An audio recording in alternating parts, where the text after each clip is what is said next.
অগাস্টের 16 তারিখ শনিবার দিন গোপাল ঠাকুরের জন্মদিন ছিল, তাই আমি আর মা যতটুকু পেরেছি গোপাল ঠাকুরকে অল্প অল্প করে তার পছন্দের কিছু জিনিস রান্না করে ভোগ দেওয়ার চেষ্টা করেছি। কথাতেই আছে বিশ্বাসে মিলায় বস্তু তর্কে বহুদূর, তাই মনে বিশ্বাস রেখে ভক্তি সহকারে গোপাল ঠাকুরকে নিজেদের মতো করে ভোগ দিয়েছি।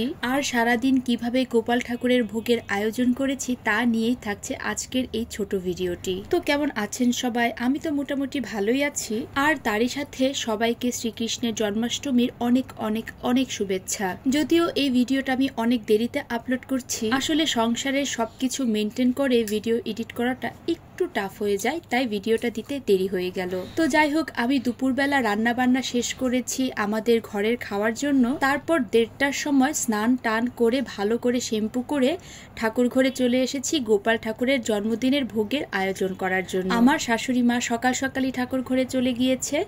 গিয়েই মা গোপাল ঠাকুরের সবচেয়ে প্রিয় জিনিস হলো তাল, সেই তাল থেকে রসটা বের করে ফেলেছে। আর ঠাকুর ঘরের টুকটাক আয়োজন তো মা করছেই, তার সাথে মাকে আমি একটু যা যা মা ভোগ দেবে সেগুলোই হাতে হাতে করে দিয়ে সাহায্য করার চেষ্টা করছি। প্রথমে কিন্তু আমি মালপোয়ার জন্য ব্যাটারটা রেডি করে ফেলছি। তাতে মা দিয়েছে সুজি, নারিকেল কুড়ো, পরিমাণ মতো চিনি, ময়দা, এগুলো দিয়ে মাকে এটা ভালো করে মেখে তারপরে দিয়ে দিয়েছি। মা আস্তে আস্তে এগুলো ভেজে ফেলবে। তার সাথে মা একটু সবজিও রান্না করবে, তাই আমি সবগুলো সবজি মাকে কেটে দিচ্ছি।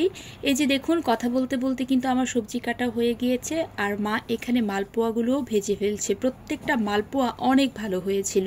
আর মাকে মালপোয়া ভাজার জন্য ব্যাটারটা রেডি করে দিয়ে সাথে সাথে আমি লুচির জন্য ময়দাটা ময়াম দিয়ে ফেলেছি। এরপর দুপুর 3টার সময় আমি সৃজাকে নিয়ে চলে গিয়েছিলাম সৃজার প্রাইভেটে দিয়ে আসার জন্য। সৃজাকে প্রাইভেটে দিয়ে চলে এসেছি। আবার বাসায় এসে আবার জামা কাপড় ভালো করে চেঞ্জ করে চলে গিয়েছি আবার ঠাকুর ঘরে। সবজিগুলো কেটে রেখে দিয়েছি আর তার আগে লুচিও ময়াম দিয়ে ফেলেছি। আমি সৃজাকে প্রাইভেটে দিয়ে আসার আগেই লুচিটাকে ভালো করে ময়াম টয়াম দিয়ে তারপরে গিয়েছি।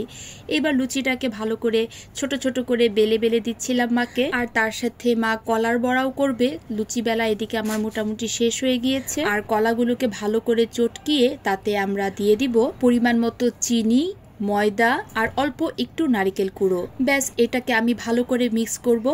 আর যদি একটু পরিমাণ মতো জল লাগে তাহলে দিয়ে দিব। ও তার সাথে মা আবার সুজিও দিয়েছিল। এই সবগুলোকে ভালো করে মেখে তারপরে মাকে দিব। রেডি করে দিয়েছি। মা এবার গিয়ে সবগুলো ভাজা ভেজে ফেলবে, কলার বড়াগুলো ভাজবে। মাকে হাতে হাতে মোটামুটি সবকিছু রেডি করে দিয়েছি। আর এইবার কেটে রাখা সবজিগুলো ভালো করে ধুয়ে মাকে দিয়ে দিব। মা এগুলো রান্না করে ফেলবে।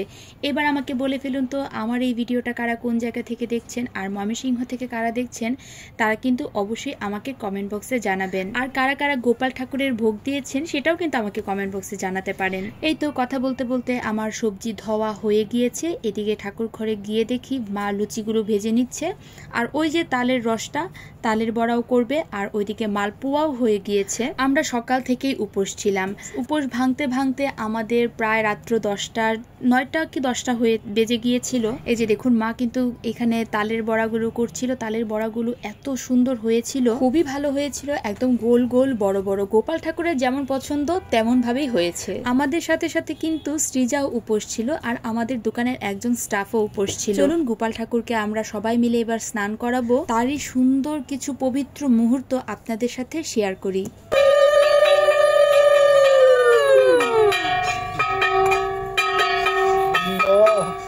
জয় গোপাল, জয় গোপাল, রাধা গোবিন্দ, রাধা গোবিন্দ।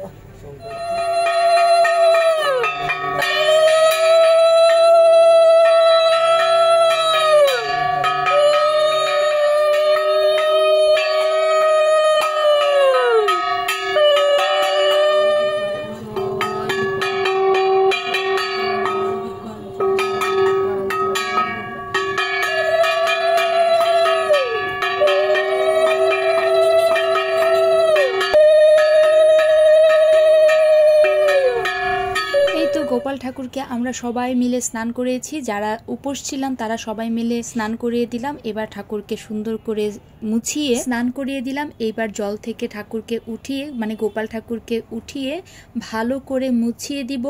তারপর সুন্দর করে জামা পরিয়ে দিব, চুলটা লাগিয়ে দিব, তারপরে তার মুকুটটা পরিয়ে দিয়ে সিংহাসনে সুন্দর করে রাখবো। মা এদিকে সুন্দর করে সব কিছুর আয়োজন করে রেখে গিয়েছে। আমি শুধু পাঁচালি পরবো, ঠাকুরগুলোকে মুছিয়েও দিয়েছি। আর এই তো সিংহাসনে বসিয়ে দিয়েছি আর তাদের সাজসজ্জা করে দিচ্ছি। আমার এই ভিডিওতে যদি কেউ কোনো ভুল ত্রুটি পেয়ে থাকেন ক্ষমা সুন্দর দৃষ্টিতে দেখবেন, কারণ এক একজন এক একভাবে গোপাল সেবা করে। আমরা কিভাবে গোপালকে সেবা দিয়েছি বা গোপাল ঠাকুরের জন্মদিনটা পালন করেছি সেটাই কিন্তু আপনাদের সাথে শুধু শেয়ার করেছি। এই তো সিংহাসনে ফুল তুলসীও দিয়ে দিলাম। এইবার শুধু পাঁচালিটা পরবো, তার সাথে আমার আজকে ভিডিওটা কিন্তু শেষ হয়ে যাবে। এই পাঁচালিটা কিন্তু বহু পুরনো, এটা কিন্তু মার শাশুড়ি মায়ের আমলের পাঁচালি। মার কাছে সব ধরনের পাঁচালি মানে অনেক পুরনো পুরনো পাঁচালিও মার কালেকশনে আছে। তো যাই হোক সবকিছু একদম রেডি করে ফেলেছি। এটা হচ্ছে আমাদের ঠাকুর ঘরের সিংহাসন, আর সিংহাসনের উপরে এতগুলো ঠাকুর আছে, এগুলো কিন্তু সবই মা সুন্দর করে নিজ হাতে সাজিয়েছেন। তো যাই হোক আজকের ভিডিওটা কিন্তু আমার এই পর্যন্তই। আমার ভিডিওটা ভালো লাগলে অবশ্যই লাইক আর কমেন্ট করবেন, আর আমার পেজটাকে ফলো করে দিতে ভুলবেন না। আর আমার পাঁচালি পড়ার সাথে সাথে আমার ভিডিওটা আজকে এই পর্যন্তই শেষ করছি। So tata. শ্রীকৃষ্ণের ৭৮ শতনাম। জয় জয় গোবিন্দ গোপাল গদাধর, কৃষ্ণচন্দ্র করদয়া করুণাসাগর, জয় রাধে গোবিন্দ গোপাল বনমালী, শ্রীরাধারও প্রাণধন মুকুন্দ মুরারি।